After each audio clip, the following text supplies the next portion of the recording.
فرمایا نیک کون ہوتا ہے؟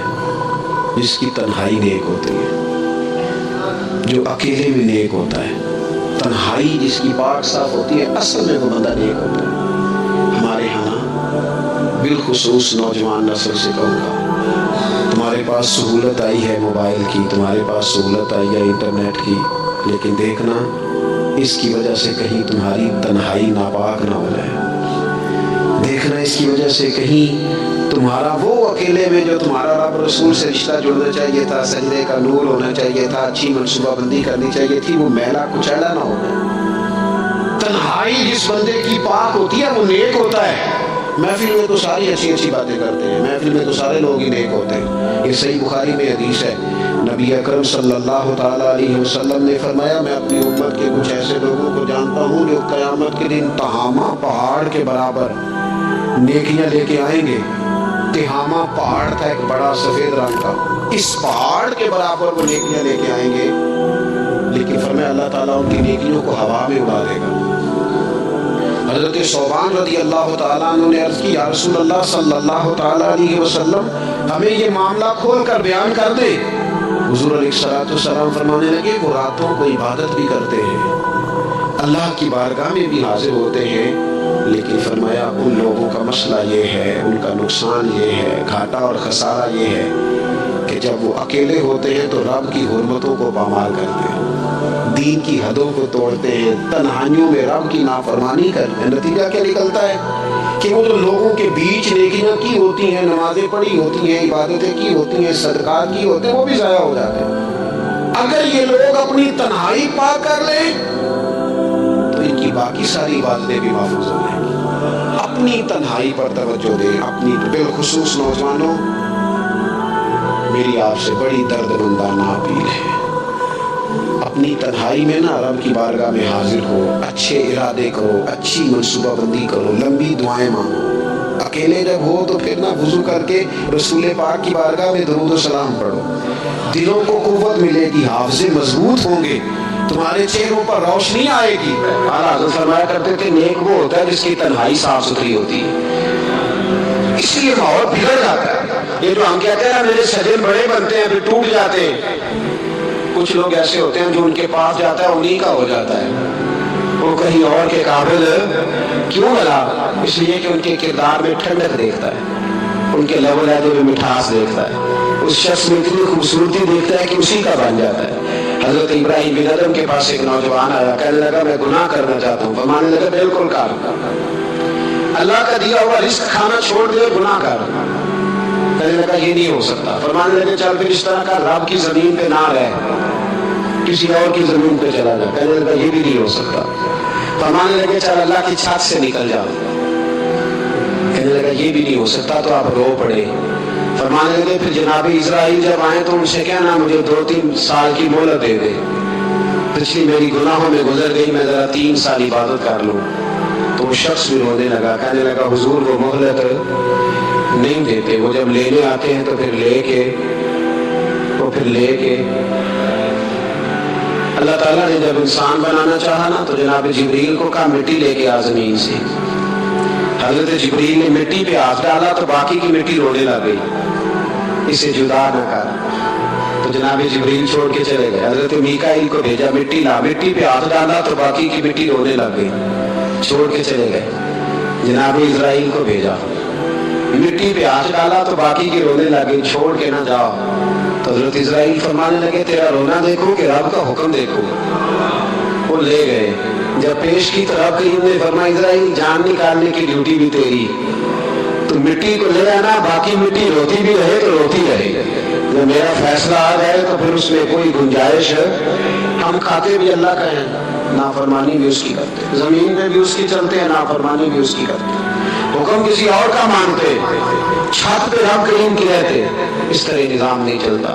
میرے بھائی یاد رکھ لو، گناہوں کی سزا ملے گی، زندگی تنگ ہو جائے، یہاں بھی آزمائش ہوگی اور وہاں بھی۔ میں نے 10 پہ کہا تھا، پھر بات کہتا ہوں، یہ میں اپنے لیے کہہ رہا ہوں، توجہ ہے میری بات پر۔ دعا فرمایا کریں کہ جو کچھ ہم نظر آتے ہیں اللہ ہمیں ویسا بننے کی توفیق بھی عطا فرمائے۔ اللہ ویسا بننے کی، یہ مشکل معاملہ ہے، مشکل، دیکھیں نا ایک آدمی سیاستدان ہے، اس نے بڑے اچھے نعرے لگائے، انقلاب آ جائے گا، میں غریب کا بھلا کر دوں گا، میں یتیموں کے سر پہ ہاتھ رکھوں گا، میں مجبوروں کی مدد کروں گا، میں دکھیوں کی مدد کروں گا، مزدوروں کو. اس نے اچھے اچھے نعرے سکھائے، اچھا اس نے پیغام دیا. اندر اس کے یہ تھا کہ اقتدار ملے گا تو مرضی کروں گا. لوگ اس کے گرد بھی گئے، اس کی گاڑی کے پیچھے بھی بھاگے، لوگوں نے اس کے نعرے بھی لگوائے، جیب سے پیسے لگا کے اس کے پوسٹر بھی شائع کیے. لوگ اس کے گرویدہ ہو گئے. لوگوں نے پوری، اور میری قوم نے تو بیچاری نے کئی دفعہ دھوکے کھائے. جس نے نعرہ لگایا غریب اسی کے پیچھے مسیحا بن کے چل پڑا. آج دھوکہ دے لیا، لوگوں کو پیچھے لگا لیا. یہ بتاؤ اگر راز کھل جائے، اگر راز کھل جائے کہ یہ دھوکہ دے رہا ہے، یہ فریب کر رہا ہے، تو لوگ اس کا کیا حال کریں گے؟ یہ راز قیامت میں کھل جائے گا. قیامت میں یہ راز یہ کھل جائے گا، کھل جائے گا یہ دھوکے باز کا. اذا زلزلت الارض زلزالها، جب زلزلہ آئے گا جیسے اس کا آنا ٹھہرا. واخرجت الارض اثقالها، زمین اپنے بوجھ باہر نکال دے. اس سے مراد کیا ہے کہ زمین میں جو جرم ہوئے زمین بتا دے گی، باہر نکل آئے. وقال الانسان ما لها، انسان کہے گا اسے کیا ہوا، سب کچھ بتا رہے ہیں. بوجھ باہر نکال دے گی. ایک آدمی پیرے طریقت بن کے بیٹھ گیا، جبہ کبا پہن کے بڑی پگڑی باندھ کے بیٹھ گیا، اچھی اچھی نیک باتیں بتانے لگا. لوگ اس کی دست بوسی کرنے لگے، ہاتھ چومنے لگے، پیچھے لگ گئے، خدمت کرنے لگے، جیب سے نذرانہ دینے لگے. اس کے نام پر لوگ اپنی جیب سے لنگر پکانے لگے، خانقاہ کی خدمت ہونے لگی. مہمان اس کے آتے، نوکری کوئی اور کرتا.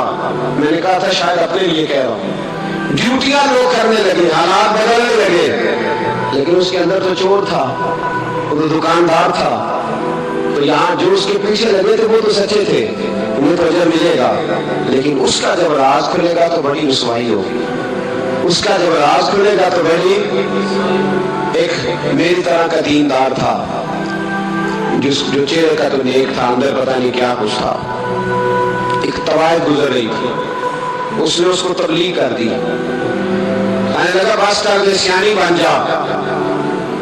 تو کسی دانشور نے لکھا، اس نے بڑا سخت جواب دیا اس عورت نے. کہنے لگی بابا میں تو جو ہوں وہ نظر بھی آ رہی ہوں، تو بتا جو تو نظر آتا ہے وہ تو ہے کہ نہیں. اس بندے نے چیخ ماری اور بے ہوش ہو کے گر پڑا.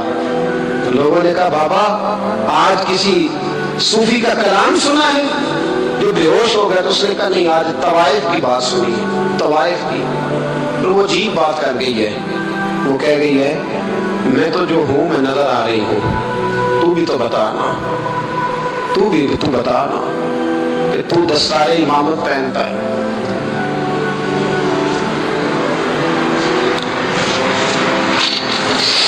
تو بتا، تو جو کہلاتا ہے تو وہ ہے کہ نہیں. یہ وقال الانسان ما لها، یہ راز قیامت میں کھلے گا. ہم جو کچھ بتا رہے ہیں نا اپنی زبانوں سے، ہمیں اپنے گناہوں کا احساس ہونا چاہیے. ایسا نہ ہو کہ جب سزا ملے تو پھر اس طرح کی ملے کہ دوبارہ کسی کو کوئی منہ دکھانے کے قابل نہ رہے. میرے بھائی یاد رکھیں اور سمجھیں، گناہ انسان کی زندگی کو تنگ کرتے ہیں. میرے نبی پاک علیہ السلام نے فرمایا جب تو جھوٹ بولتا ہے تو تیرے فرشتے کرامن کاتبین سائڈ پہ ہو کے کھڑے ہو جاتے ہیں.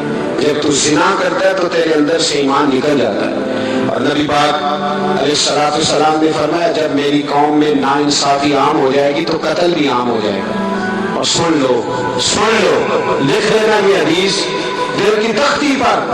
نبی پاک علیہ السلام نے فرمایا جب میری قوم میں بے حیائی اور بدکاری عام ہو جائے گی تو دو سزائیں اللہ دے گا. ایک تو جوان موتیں آئیں گی، جوان بچے کچھ بھی نہیں دیکھا چلے گئے. اور دوسری سزا اللہ یہ دے گا کہ ایسی بیماریاں آئیں گی جن کا علاج نہیں ملے گا، ایسے امراض پھوٹ پڑے گے. اگرچہ میں آپ کو ایسی تقریر بھی سنا سکتا تھا جس پہ آپ بہت زیادہ محظوظ ہوتے، پر میں نے اس جمعے میں ایسا موضوع چنا ہے جس کا ہمیں خاص ضرورت ہے. بھائی دیکھیں تو صحیح کہ ایسا تو نہیں کہ ہم ان عیبوں میں مبتلا ہیں. میرے نبی کریم علیہ السلام نے فرمایا جب تم نیکی کا حکم دینا اور برائی سے منع کرنا چھوڑ دو گے پھر اللہ تم پر ظالم حکمران مسلط کرے. اور اگلے لفظ اس سے بھی زیادہ سخت ہیں. محبوب فرمانے لگے پھر تمہاری نیک لوگ دعائیں بھی کریں گے تو اللہ وقتی طور پر ان کی دعاؤں کو بھی قبول نہیں فرمائے گا. اس لیے کہ تم لوگوں نے نیکی کا حکم دینا اور بھلائی سے روکنا چھوڑ دیا. عزیزو یاد رکھو جب گناہ عام ہوتے تو پھر حالات بدلتے اور لوگوں کو سزا ملتی ہے ان کے گناہوں کی. بلکہ یہاں تک لکھا ہے کہ نیت خراب ہو تو سزا شروع ہو جاتی. کیا خراب ہو بولیے گا؟ نیت بھی خراب ہو تو سزا. حضرت رومی کہتے ہیں کہ ایک بادشاہ کو پتہ چل گیا کہ ایک آدمی نے بڑا اچھا باغ لگایا ہے، خوبصورت باغ ہے، مالٹے کا کنوں کا باغ بڑا پیارا. بادشاہ نے کہا ذرا جا کے دیکھتا ہوں. بادشاہ سلامت باغ دیکھنے آئے تو اب وہ مزدور آدمی تھا، عام آدمی تھا جس نے باغ لگایا، کسان تھا. اس کو کہا کہ چند کنوں توڑ کے لایا تو بڑے پیارے لگے. ایک تو اور لایا، کھائے، بڑے میٹھے، بڑے پیارے، بڑے توانا، بڑا مزہ آیا. تو بادشاہ کے دل میں خیال آیا کہ اس پہ قبضہ نہ کر لوں باغ پہ. ہمارے یہاں نا کرائے پہ دکان دیتا نا مالک، تو جب کسی غریب کی چل جاتی ہے کہتا ہے تم خالی کر، میں نے خود ڈال لی ہے. چل گئی نا اس کی. حالانکہ رزق اپنے اپنے نصیب کا ہے، رزق اپنے اپنے نصیب کا ہے، جس کو اللہ تعالیٰ چاہتا ہے عطا کرتا ہے. تو اس کو کہا کہ اور توڑ کے لا، اور دل میں خیال ہے کہ یار اتنا اچھا باغ ہے قبضہ کر لیتے ہیں. ہماری قومیں قبضہ کر لیتی ہیں کہ جو چیز اچھی لگ جائے. اب وہ کسان 2-3 کنوں توڑ کے لایا، اس نے کھائے تو کھٹے نکلے، ترش تھے. کہنے لگا تجھے کیا ہو گیا ہے؟ تو بندہ بڑا صاحب دل تھا، کہنے لگا میں تو ٹھیک ہوں، آپ اپنے نیت سے پوچھیں کہ خراب تو نہیں ہو گئی. تو کنوں میں بھی اس کا اثر آ گیا اپنی نیت. تو نیتیں بگڑ جائے نا نیتیں. اب ایک بات کہنے لگا ہوں، غور سے سننا. جب تک دو بھائی اکٹھے کاروبار کرتے ہیں نیت ہوتی ہے کہ ہمارا گھر چلے گا، تب تک اللہ برکت دیتا ہے. اور جب اپنی اپنی جیبیں سمیٹنے لگ جاتے ہیں نا کہ یہ میرا 5,000 ہے آج میں گیا تھا اگرائی کرنے، یہ میرا 10,000 ہے آج میں نے زیادہ، جب وہ ٹٹولنے لگتے ہیں پھر اس دکان سے بھی برکت اٹھ جاتی ہے، پھر وہاں سے بھی برکت چلی جاتی ہے. فَإِنَّ لَهُ مَعِيشَةً ضَنْكَ. فرمایا جب تو میں منہ پھیر لیتا ہے پھر تیری زندگی اللہ تنگ کر دے، پھر وہاں سے بھی برکت، خوبصورتی، اثر اٹھ جاتا ہے. ایک سنار نے گلی میں ایک یتیم چھوٹے سے بچے کو گھومتے دیکھا تو سنار بے اولاد تھا، بچے کو اٹھا کے گھر لے آیا. 18 سال اس بچے کی پرورش کی، اس کو پالا پوسا جوان کیا. سنار کے پاس وہ دکان پہ چلا جاتا، وہ کئی دفعہ دکان پہ رہتا، کئی دفعہ گھر میں رہتا. ایک دفعہ وہ دکان پہ تھا، بچہ گھر تھا. 18 سال کا جوان، اس کی بیوی اکیلی تھی. وہ جس نے ماں باپ کے پالا تھا اس نے اسی پہ حملہ کر دیا، اس کا بازو بری نیت سے تھاما. بیوی چیخی، تھوڑی دیر گزری تو وہ نوجوان پیروں میں بیٹھ گیا، کہنے لگا ماں پتہ نہیں مجھے کیا ہوا. شام کو سنار آیا، بیوی چیخنے لگی، چلانے لگی، کہنے لگی آج عجیب بات ہوئی، جس کو میں نے جگر کا خون دے دے کے پالا اسی نے گندی نظر ڈالی. سنار میں حیرت ہے. بیوی کا خیال تھا کہ لاٹھ اٹھائے گا، ڈنڈا اٹھائے گا، نوجوان کو مارے گا، لیکن وہ رونے لگ گیا. اس نے کہا آج اس نے میرا بازو تھاما ہے، جانے کیا کیا ہے؟ پریشان ہونے لگ گیا، سجدے میں گر گیا. کہا تو بتاتا کیوں نہیں؟ وہ سنار کہنے لگا اس کی غلطی نہیں. 18 سال کے بعد آج مجھ پر بھی شیطان سوار ہوا تھا. ایک عورت آئی تھی، اپنے بازوؤں میں چوڑیاں پہننا چاہتی تھی تو میں نے بھی گندی نظر سے ہاتھ ڈالا تھا. رب کریم نے مجھے فوراً اس کی سزا دی. جن کے گھروں میں بیٹیاں ہوتی ہیں ان کی نظریں گندی نہیں ہوتی. جو بیٹیوں کے باپ ہوتے ہیں، جو بہنوں کے بھائی ہوتے ہیں، ان کی نظریں گندی. اگر تو ٹیلی فون کرتا ہے، تو کسی عورت کے ساتھ تعلق رکھتا ہے تو یہ بات لکھ لے. امام فخر الدین رازی 1، علامہ اسماعیل حقی 2، مولانا جلال الدین رومی 3، امام خازن 4، امام جلال الدین سیوطی 5 حدیث کے استاد اور محدث لکھتے ہیں کہ اگر تو کسی پر گندی نظر ڈالے گا تو تیرا گھر بچ سکتا، یاد رکھ نہیں بچے. اس لیے کہ تیری نظر کسی کی بیٹی کو بیٹی سمجھ تاکہ تیری بچی کا پردہ قائم رہے. کسی کی بہن کو، یہ کیا بات ہوئی، کہ تو جتنا مرضی گند معاشرے میں پھیلاتا رہے تیرا گھر بچا رہے، یہ کیسے ہو سکتا ہے؟ فَإِنَّ لَهُ مَعِيشَةً ضَنكًا، اللہ فرماتے ہیں زندگی تنگ ہو جائے گی تیرے لیے مشکل، تو ڈھونڈتا پھرے گا کہ میں مرنے کو جگہ تلاش کروں۔ سچی توبہ کرے، کھری توبہ کرے۔ یہ گناہ انسان کو مجبور کر دیتے ہیں۔ حضرت عبداللہ بن مبارک رحمۃ اللہ تعالیٰ علیہ، ان کے سینکڑوں شاگرد تھے، ایک شاگرد کے انتقال کا وقت آیا تو گھر گئے ملنے۔ آپ کہتے ہیں میں نے زور لگا لیا پر اس کی زبان پر کلمہ جاری نہیں ہوا۔ میں اسے کہتا کلمہ پڑھ پر اس کی زبان پر جاری۔ اللہ اکبر، بہت بڑی نعمت ہے۔ دعا فرمائے اللہ ایمان کی موت عطا فرمائے۔ تو اللہ تبارک و تعالیٰ نے آیت نمبر 27 سے حضرت ابراہیم علیہ السلام کو حکم دیا کہ لوگوں میں بلند آواز سے حاجی کا اعلان کر دیں۔ وہ آپ کے پاس دور دراز رستوں سے پیدل اور ہر دبلے اونٹ پر سوار ہو کے آئیں گے۔ حضرت ابراہیم نے ایک پتھر پر کھڑے ہو کے ندا کی، اللہ اکبر، اے لوگوں اللہ نے تمہارے اوپر حج فرض کر دیا۔ اللہ تعالیٰ نے یہ ندا ان سب کو سنا دی جو ابھی مردوں کی پشتوں میں اور عورتوں کے رحموں میں تھے، اور ان سب نے اس ندا کا جواب دیا جو اللہ کے علم میں ہے۔ قیامت تک حج کرنے والے تھے، ان سب نے ماؤں کے پیٹوں سے بھی کہا لبیک، باپوں کی پشتوں میں بھی کہا، اور بعد میں لکھا ہے جتنی دفعہ کسی نے لبیک کہا اتنے ہی حج کرنے جائے گا۔ پتہ نہیں اب ہم نے کتنی دفعہ کہا ہے۔ دعا فرمائے اللہ زیادہ ہی توفیق عطا فرمائے، زیادہ اللہ موقع۔